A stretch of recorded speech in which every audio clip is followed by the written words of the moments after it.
Hello everyone, welcome back. This is Crooked Leg and we are here in the Kansas City War Room. In front of us we have $16 that we're spending today in July of 1936 for the Japanese Empire. So let's get started. So we've got $8 that we're spending for 2 Marines. We're going to buy 1 upgrade for a militia, and then we are going to build 2 additional infantry. So that's our full $16. We do not get our bonus just yet. We'll collect that at the end of our turn going into next turn, or the $3 for being non-aggressive. Let's see here. So we've got 1 tech roll. We are going to do our research roll, and we'll do it for long-range aircraft. So for long-range aircraft, we need a 7 or higher, and we got a 6, so that's a miss. So that's it for our tech. We have no combat moves that we'll be conducting this round. I do have to go ahead and throw out there, though, that we have signed the non-aggression pact with the Japanese, or with the Japanese. The Japanese have signed the non-aggression pact with the Comintern. Sorry, it's still coming up off the last game. But anyways, we've signed the non-aggression pact, so the Russian player, or USSR, has agreed that they will remove their forces from the border next turn, so we will keep a close eye on that, make sure that that agreement is honored. Additionally, there's a couple of other back channel agreements that have been made that we'll see whether or not they're upheld by our aggressors, I guess is the word I would use. Anyways, so we have some non-combat moves that we're going to do. So first off, we are going to start by bringing the destroyer down here in C-Zone 89 up to C-Zone 38. So there are now 3 destroyers in C-Zone 38. We are going to move the angle up so you can see here. So there's the destroyer that we brought up. It was from 89. We're going to move the light cruiser and the submarine from C-Zone 99. And there's a major port here, so they'll get a +1 movement. So they'll move 4 spaces. We're going to move 1, 2, 3, 4, and end our movement in 122. So they'll both be in 122. We are going to move the heavy cruiser and the light cruiser from C-Zone 54, and they're also going to go 1, 2, 3, and end their movement in 122.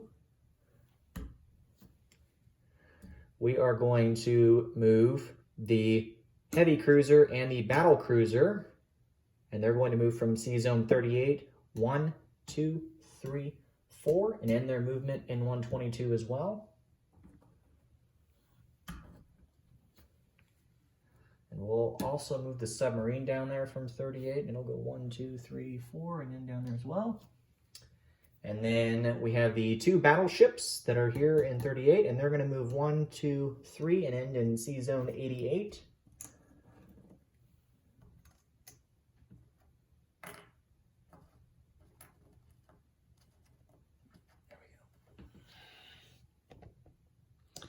And then we have this submarine that's here in C-Zone 56. And we're going to move it 1, 2, 3, 4. We'll put it down there with the 2 battleships. And then we will send the not coastal defense. We'll send this torpedo boat destroyer. You can move 2 normally, 3 because of the major ports. He'll go 1, 2, 3, and end in 89. We're going to take this transport that's here in C-Zone 56, and he's going to pick up an infantry and motorized infantry, and he's going to move 1, 2, 3, and end in C-Zone 89. Okay. And then we're going to take these 3 transports, or I'm sorry, we're going to leave behind the motorized. So he's just got the 1 infantry. We're going to take these 3 transports here, and they're going to pick up an infantry here in Hokkaido. And then we're going to take the motorized from Honshu, so that's 2 units. Pick up a 3rd here in Korea. And then, so they'll move down here to 54. So we've picked up 3 units. We're going to pick up the 2 infantry that are here in Rihi. And then they're going to continue down to 89 and end their movement in 88.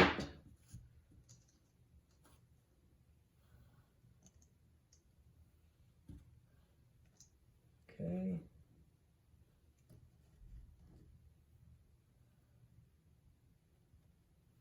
All right.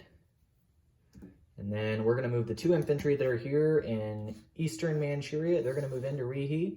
We're going to move the motorized infantry down to Korea, as well as the cavalry in Eastern Manchuria down to Korea. So just so you can see, we just have the 2 militia here now, so we would pretty well demilitarized the border. We are going to take these aircraft off of these carriers, and we are going to move the fleet carrier and light carrier from Sea Zone 38, and they're going to go 1, 2, 3. I think that's where I want them. Yeah, we'll put them down here. We'll just go 3. So, yeah, that's where I want them. And then we'll move this tactical bomber. We'll go 1, 2, 3 and land back on one of the carriers. And then the 2 that are up here in Tokyo, we'll move 1, 2, 3, 4, and 5 landing down there. So both of them are on the fleet carrier. So then we're left with the 2 fighters that are here in the Sea Zone, along with the fighter that's in Tokyo. We're going to take all 3 of the fighters, and they're all going to land here on Formosa. So we'll now have 4 fighters in Formosa. We'll chip that out here a little bit. So that's done. All right. I believe that is it. Other than the only other thing we're going to do is, excuse me, we're going to move the transport that starts at Sea Zone 89, and it's going to move 1, 2, and we'll end its movement there in that Sea Zone. And then I think, yeah, we'll have our 3 destroyers that are here. And I believe that is it for our non-combat. Everything has been moved. Take off the chips here. All right, just to recap, the Japanese have 3 destroyers that are in Sea Zone 38 along with the transport. And then we have 1 militia in Northern Manchuria and 1 militia in Eastern Manchuria. And then we have 2 infantry and a militia in Rihe. And then we have a cavalry and a motorized infantry in Korea. We have 1 coastal torpedo, boat. We have a coastal sub in Sea Zone 54. And I'm looking at it now and realizing that I forgot to place the Chinese torpedo boat destroyer. So let me put that out there real quick. Wouldn't want to offend the Chinese. So that's there. And then we have, over in Formosa, we have 1 transport along with an infantry. And then we have a torpedo boat destroyer and then 4 fighters. Then we have with us over in Sea Zone 88.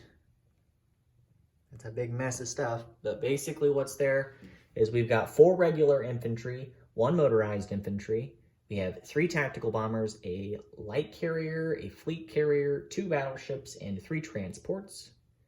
And then over in Sea Zone 122, we have with us a battle cruiser, 2 heavy cruisers, 2 light cruisers, and 2 submarines in total.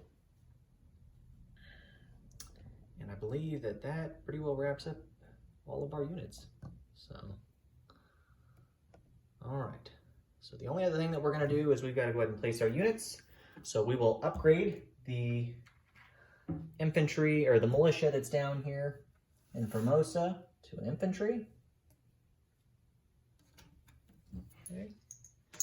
And then we are going to place 1 infantry in Rihe. And then we'll place 1 infantry in Kyushu, along with the 2 Marines that we've purchased. We'll also land in Kyushu.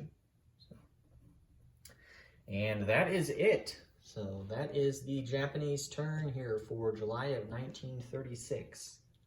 So I tip my hat thus far to the CCP for making a pretty strong start. Very interested to see where things go from here. It'll be interesting to see if they can pull out an involvement to a major power within the next couple of turns. So that'll be something to keep an eye on. But anyways, so this is Crooked Leg, and we are here in the Kansas City War Room, and I am signing off. So thank you all for tuning in, and we'll catch you next time. Oh, and real quick, just to recap, we've got $19 to spend next turn, $16 of regular income, and $3 in bonuses. So a total of $19, and I believe that does it. So thanks, guys.